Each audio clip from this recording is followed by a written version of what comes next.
ബീഹാറിലെ ഭഗൻപൂരിലെ പോലീസ് സ്റ്റേഷനിലേക്ക് ഒരു ഫോൺ കോൾ വന്നു. സാർ, ഇവിടെ ഒരു കൊലപാതകം നടന്നിട്ടുണ്ട്. കൊലയാളിയെ ഞങ്ങൾ പിടിച്ചു വെച്ചിട്ടുണ്ട്. നിങ്ങൾ എത്രയും പെട്ടെന്ന് ഇവിടെ എത്തണം എന്ന് പറഞ്ഞുകൊണ്ടാണ് ആ ഫോൺ കട്ട് ചെയ്യുന്നത്. പോലീസുകാർ അധികം വൈകാതെ തന്നെ അവർ പറഞ്ഞ സ്ഥലത്തെത്തി. അവിടെ അവർക്ക് കാണാനായത് വെറും 6 മാസം മാത്രം പ്രായമായ ഒരു പിഞ്ചു കുഞ്ഞ് അതിക്രൂരമായ കൊല ചെയ്യപ്പെട്ടിരിക്കുന്നു. പക്ഷെ പോലീസുകാരെ അതിശയിപ്പിച്ചത് അതായിരുന്നില്ല. നാട്ടുകാരും കൊല ചെയ്യപ്പെട്ട കുട്ടിയുടെ വീട്ടുകാരും പിടിച്ചു വെച്ച ആ കൊലപാതകയെ കണ്ടിട്ടായിരുന്നു അവർ ഞെട്ടിയത്. അമർജിത് സാദ, വെറും 7 വയസ്സിനോടടുത്തു മാത്രം പ്രായമായ ഒരു ചെറിയ ബാലൻ. പോലീസുകാർക്ക് അത് ശരിക്കും ഉൾക്കൊള്ളാനായില്ല. എന്നിട്ടും ആ ബാലനെ പോലീസുകാർ സ്റ്റേഷനിലേക്ക് കൊണ്ടുപോയി കാര്യങ്ങൾ തിരക്കി തുടങ്ങി. ചോദ്യം ചെയ്യുന്ന പോലീസുകാർക്ക് അപ്പോഴും ഉറപ്പുണ്ടായിരുന്നു, ഈ കൊലപാതകം ചെയ്തത് അവനായിരിക്കില്ല, മറ്റാരോ ചെയ്ത കൊലപാതകം ഈ ബാലന്റെ തലയിൽ കെട്ടിവെക്കുകയാണ്. ചോദ്യം ചെയ്യുന്ന പോലീസുകാരൻ പതിവ് ഗൗരവഭാവം നടിച്ച് ആ കുട്ടിയോട് ചോദിച്ചു, നീ എന്തിനാണ് ആ പിഞ്ചു കുഞ്ഞിനെ കൊന്നത്? അപ്പോൾ അമർജിത്തിന്റെ മറുപടി, എനിക്ക് വിശക്കുന്നുണ്ട്, ബിസ്ക്കറ്റ് വേണം എന്നായിരുന്നു. അങ്ങനെ അവൻ വില പേശാൻ തുടങ്ങിയപ്പോൾ 2 ബിസ്ക്കറ്റ് പാക്കറ്റും ഒരു ഗ്ലാസ് ചായയും അവന് മേടിച്ചു കൊടുത്തു. അത് കഴിച്ച് അവന്റെ വിശപ്പ് മാറിയതിനു ശേഷം അവൻ ചെയ്ത 3 കൊലപാതകങ്ങളും വിശദമായി വിവരിക്കാൻ തുടങ്ങി. വലിയ ദാരിദ്ര്യവും പട്ടിണിയും ബുദ്ധിമുട്ടുകളും എല്ലാം നിറഞ്ഞ ഒരു ചെറിയ കുടുംബത്തിലായിരുന്നു അമർജിത് സാദ ജനിക്കുന്നത്. ദരിദ്ര കുടുംബമായതുകൊണ്ട് തന്നെ അവന്റെ ചെറുപ്രായത്തിൽ ഒരു കളിപ്പാട്ടമോ മറ്റോ ഒന്നും അവന് ലഭിച്ചിരുന്നില്ല. എന്നിരുന്നാലും അവന്റെ അച്ഛനും അമ്മയും അവരുടെ കഴിവിന്റെ പരമാവധി അവനെ നല്ലതുപോലെ നോക്കി. ചെറുപ്രായത്തിൽ വളരെയധികം സംസാരിക്കുന്ന കുട്ടിയായിരുന്നു അമർജിത് സാദ. പക്ഷേ അവൻ വലുതാകും തോറും സംസാരം കുറച്ച് അവനിലേക്ക് മാത്രമായി ചുരുങ്ങി തുടങ്ങി. അങ്ങനെ അവന് ഏകദേശം 7 വയസ്സ് പ്രായമുള്ളപ്പോൾ അവന്റെ അമ്മയുടെ സഹോദരി തന്റെ 6 മാസമായ കുഞ്ഞിനെയും കൊണ്ട് അവരുടെ വീട്ടിലേക്ക് വരികയാണ്. അവരുടെ കുടുംബം വളരെയധികം ദാരിദ്ര്യവും കഷ്ടതകളും അനുഭവിക്കുന്നുണ്ട്.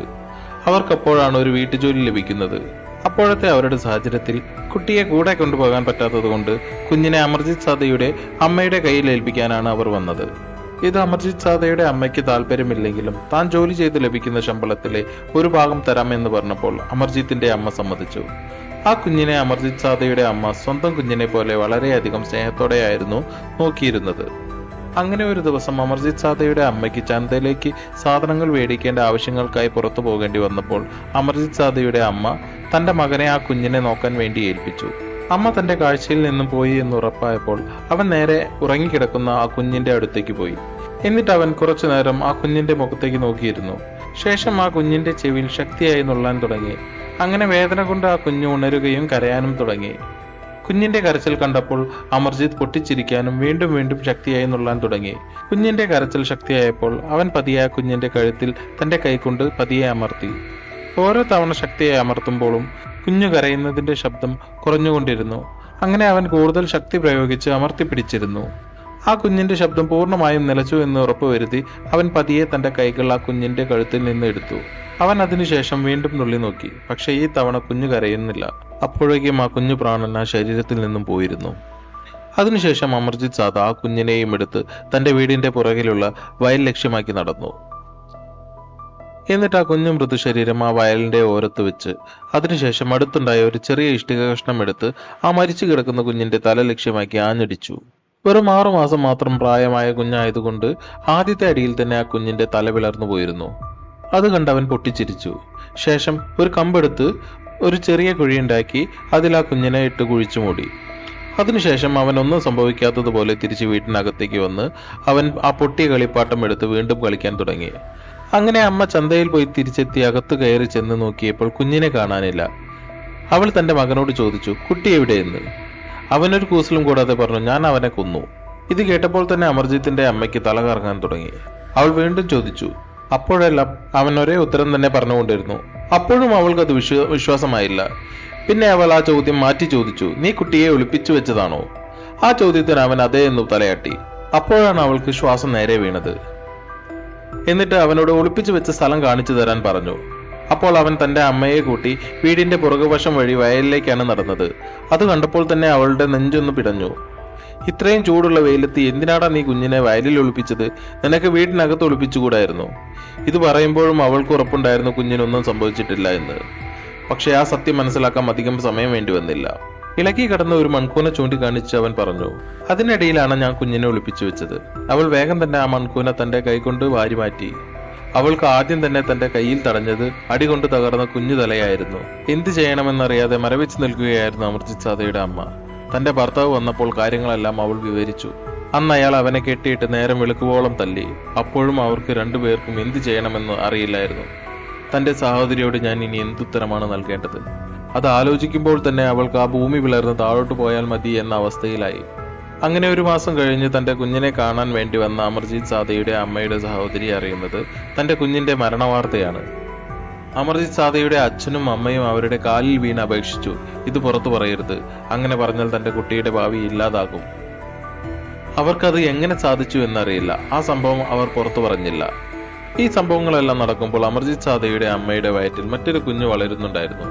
അങ്ങനെ കുറച്ചു കാലങ്ങൾക്ക് ശേഷം അമർജിത്തിന്റെ അമ്മ ഒരു പെൺകുഞ്ഞിന് ജന്മം നൽകി. കുറച്ചു കാലം പ്രശ്നങ്ങളൊന്നുമില്ലാതെ മുന്നോട്ട് പോയി. ഒരു ദിവസം ഒരു ഉച്ച സമയത്ത് കുട്ടിക്ക് പാല് കൊടുത്ത് ഉറക്കിയതിനു ശേഷം അമർജിത്തിന്റെ അമ്മയും ആ കുഞ്ഞിന്റെ കൂടെ കിടന്നുറങ്ങി. തൊട്ടപ്പുറത്തെ മുറിയിൽ അമർജിത് സാദയുടെ അച്ഛൻ ഉറങ്ങുന്നുണ്ടായിരുന്നു. ആ സമയത്താണ് പുറത്ത് കളിച്ചുകൊണ്ടിരുന്ന അമർജിത്ത് വീട്ടിനകത്തേക്ക് കയറി വരുന്നത്. അകത്തേക്ക് കയറി വന്ന് അവൻ കാണുന്നത് കിടന്നുറങ്ങുന്ന തന്റെ അമ്മയുടെ അടുത്ത് കൈകാലിട്ട് അടിച്ചു കളിക്കുന്ന തന്റെ സഹോദരിയെയാണ്.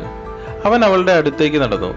അവനെ കണ്ടതും തന്റെ കുഞ്ഞനുജത്തി അവന്റെ നേർക്ക് കൈ നീട്ടി പുഞ്ചിരിച്ചുകൊണ്ടിരുന്നു. അവനോട് എന്തൊക്കെയോ സംസാരിക്കുന്നത് പോലെ അവൾ കുഞ്ഞു കുഞ്ഞു ശബ്ദങ്ങൾ പുറപ്പെടുവിച്ചുകൊണ്ടിരുന്നു. അവൻ അവളുടെ മുഖത്തേക്ക് നോക്കി. അതിനുശേഷം അവൻ അവന്റെ കൈയെടുത്ത് അവളുടെ കുഞ്ഞു കഴുത്തിൽ അമർത്തി. ഒരു ചെറുപുഞ്ചിരിയോടെ അവളുടെ മരണം അവൻ കണ്ടാസ്വദിച്ചു. അവളുടെ ശരീരത്തിലെ ചലനം പൂർണ്ണമായി നിന്നപ്പോൾ അവിടെ ഒന്നും സംഭവിക്കാത്ത പോലെ അവൻ ആ മുറിയുടെ ഒരു ഭാഗത്തു നിന്നും അവന്റെ കളിപ്പാട്ടങ്ങൾ എടുത്ത് കളിക്കാൻ തുടങ്ങി. കുറച്ചു സമയം കഴിഞ്ഞപ്പോൾ കുട്ടിക്ക് പാല് കൊടുക്കാൻ വേണ്ടി അമർജിത്തിന്റെ അമ്മ നോക്കിയപ്പോൾ കുഞ്ഞുണരുന്നില്ല. കുഞ്ഞിനെ തട്ടി വിളിച്ചു. കുട്ടി അനങ്ങുന്നില്ല. കുഞ്ഞിന്റെ കാലിൽ ഒന്ന് നുള്ളി നോക്കി. അപ്പോഴും കുട്ടിക്ക് ഒരു അനക്കവുമില്ല. സംശയം തോന്നി അമ്മ ഒരു ഭാഗത്ത് കളിച്ചുകൊണ്ടിരുന്ന അമർജിത്തിനോട് ഒച്ചത്തിൽ വിളിച്ചു ചോദിച്ചു, നീ എന്താണ് എന്റെ കുഞ്ഞിനെ ചെയ്തത്? നീ അവളെ കൊന്നോ? ആ ചോദ്യത്തിന് അവൻ ഒരു കൂസലുമില്ലാതെ അതെ എന്ന് പറഞ്ഞു. അത് കേട്ട് അവൾ ഉറക്കെ കരഞ്ഞു. തൊട്ടടുത്ത മുറിയിൽ കിടന്നുറങ്ങുന്ന അച്ഛൻ ഓടി വന്നു എന്താണ് കാരണം എന്ന് ചോദിച്ചു. വാക്കുകൾ ഇടറിക്കൊണ്ട് അവൾ കാര്യം പറഞ്ഞു. ദേഷ്യവും സങ്കടവും വന്ന് അയാൾ അവനോട് ചോദിച്ചു, നീ എന്തിനാടാ കുഞ്ഞിനെ കൊന്നത്? അത് കേട്ട് അവൻ പറഞ്ഞു, ഞാൻ വെറുതെ ചെയ്തതാണെന്ന്. സങ്കടവും ദേഷ്യം കൊണ്ട് അയാൾ അവനെ കെട്ടിയിട്ട് ഒരുപാട് തല്ലി. ഈ കോലാഹലം കേട്ട് വന്ന അയൽക്കാരും നടന്ന സംഭവങ്ങൾ കേട്ട് ഞെട്ടി. ഇത്തവണ നാട്ടുകാർ വിവരം പോലീസിൽ അറിയിക്കണമെന്ന് പറഞ്ഞപ്പോൾ പഴയതുപോലെ തന്നെ അവരോടെല്ലാവരോടും അയാൾ താണ് കേണ് അപേക്ഷിച്ചു. തന്റെ മകന്റെ ഭാവി ഓർത്ത് ഇത് പുറത്തു പറയരുത്. ഇതവനൊരു കയ്യബദ്ധം പറ്റിയതാണ്. ദയവ് ചെയ്ത് പോലീസിൽ അറിയിക്കരുത്. എന്തുകൊണ്ടോ ഇത്തവണ നാട്ടുകാരും അയാളുടെ കൂടെ നിന്നു. അങ്ങനെ മാസങ്ങൾ കടന്നുപോയി. അമർജിത്തിന് ഇപ്പോൾ 8 വയസ്സായി. ഒരു ദിവസം ആ ഗ്രാമത്തിലെ ഖുഷ്ബു എന്ന വെറും 6 മാസം മാത്രം പ്രായമായ കുഞ്ഞിനെ കാണാതെയായി. കുഞ്ഞിന്റെ അമ്മയും അച്ഛനും നാട്ടുകാരും എല്ലാവരും തിരഞ്ഞു നടക്കുന്ന സമയത്താണ് ഒരാൾ മുന്നേ അമർജിത്ത് തന്റെ അനുജത്തിയെ ഇല്ലാതാക്കിയ കഥ പറയുന്നത്. ഈ കാണാതായ കുഞ്ഞിനും ഏകദേശം അതേ പ്രായം തന്നെയായിരുന്നു. ആ കാണാതായ പെൺകുഞ്ഞിന്റെ അമ്മ അമർജിത്തിന്റെ വീട്ടിലേക്ക് ഓടി. അവിടെ എത്തിയപ്പോൾ അമർജിത്ത് തന്റെ കളിപ്പാട്ടങ്ങളുമായി കളിച്ചുകൊണ്ടിരിക്കുകയായിരുന്നു. നീ എന്റെ കുഞ്ഞിനെ കൊന്നോ എന്ന് ഖുഷ്ബുവിന്റെ അമ്മ ചോദിച്ചപ്പോൾ ഒരു ഭാവവ്യത്യാസവുമില്ലാതെ അവൻ അതെ എന്ന് പറഞ്ഞു. എന്റെ കുഞ്ഞ് എവിടെ എന്ന് വീണ്ടും ചോദിച്ചപ്പോൾ തൊട്ടടുത്തുള്ള വയൽ കാണിച്ചുകൊണ്ട് അവൻ പറഞ്ഞു, അവിടെ ഉണ്ട്. അവരുടെ വീടിന് മുന്നിലൂടെ വരുമ്പോൾ തികച്ചും അവിചാരിതമായിട്ടാണ് ഖുഷ്ബു അവിടെ കിടന്ന് കളിക്കുന്നത് അമർജിത്ത് കാണുന്നത്. അവൻ ഉടനെ തന്നെ അവളുടെ അടുത്തേക്ക് പോയി മുന്നേ മറ്റ് 2 കുട്ടികളോടും ചെയ്ത പോലെ തന്നെ അവളുടെ കഴുത്ത് ഞെരിച്ച് മുട്ടിച്ചു കൊന്നു. അതിനുശേഷം അവളെയും എടുത്ത് അടുത്തുള്ള വയലിലേക്ക് കൊണ്ടുപോയി നിലത്ത് കിടത്തി അവിടെ ഇരുന്ന ഒരു ഇഷ്ടികക്കല്ലെടുത്ത് ആ കുഞ്ഞിന്റെ തല അടിച്ചു പിളർത്തി. അതിനുശേഷം ഒരു കുഴിയെടുത്ത് അവളെ അതിലിട്ട് കുഴിച്ചു മൂടി. പക്ഷേ ഇത്തവണ അവനെ പിടിച്ചു വെച്ച് പോലീസിൽ ഏൽപ്പിക്കുക തന്നെ ചെയ്തു.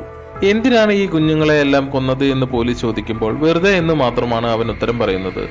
അമർജിത്ത് സാദയെ പരിശോധിച്ച ഡോക്ടർമാരും സൈക്കാട്രിസ്റ്റുകളും പറയുന്നത് അവന് കണ്ടക്ട് ഡിസോർഡർ എന്ന മാനസിക രോഗമാണ് ബാധിച്ചിരിക്കുന്നത്.